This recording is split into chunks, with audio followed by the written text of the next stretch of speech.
ẹ̀yin méjèèjì yìí ẹnu ń kò yín o ẹ̀yin méjèèjì yìí ara òrókùn ara òró adìyẹ ó fún pinpin mọ́ mẹ̀kúnnù tó jẹ́ pé orí òru ẹnu ò jẹ́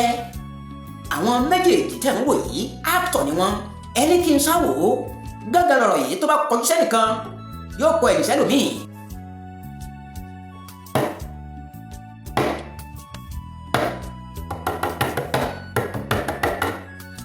gángan lọ̀rọ̀ ayé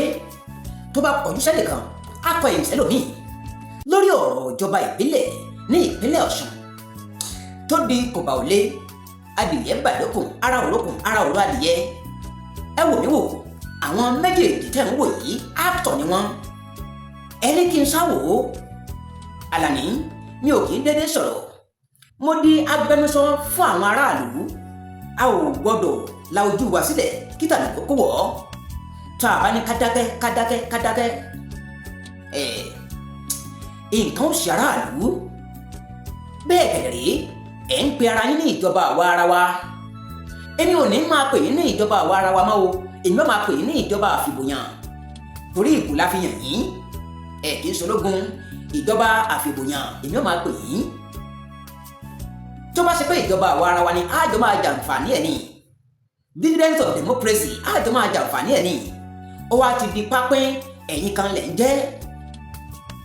láti oṣù kejì kò bá wọlé yìí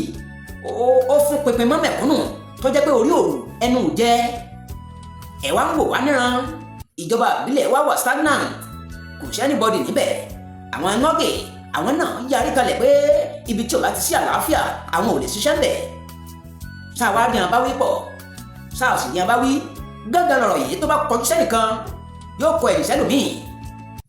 Àlàní ọ̀rọ̀ yìí ti ń di gbọmọgbọmọ ẹ̀yin méjèèjì yìí ẹnu ń kò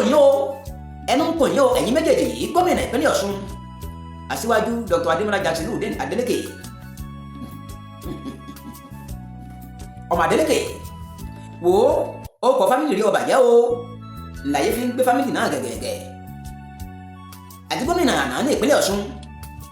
Alhaji Gbóyèga Oyètọ́lá rẹ̀ ṣayére torí pé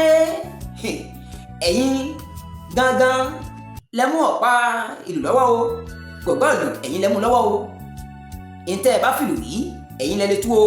ìntẹ́ ẹ bá dẹ̀ sọ fún àwọn ọmọ yín ni wọ́n máa ṣe torí pé ọ̀pá kan ṣoṣo ni Fúlàní fi ń dàgbà màálù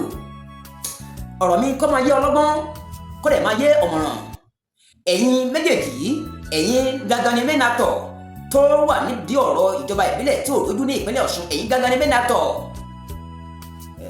ṣùgbọ́n ẹni tó ní àṣẹ pátápátá lọ́dọ̀ Aṣíwájú Bọ́lá Ahmed Tinubu ààrẹ wa Nàìjíríà ẹ̀yin náà lè dá sí ìpínlẹ̀ yín rèé ibi àti gbé yín lọ́mọ rèé ẹ dẹ̀ wo gbogbo ohun tẹ́ ẹ bá ṣe lẹ́nìí ìtàn ni ó dà lẹ́yìn wá ọ̀la o tí wọ́n bá ń jùrù kẹ̀rẹ̀ sí yín yẹntu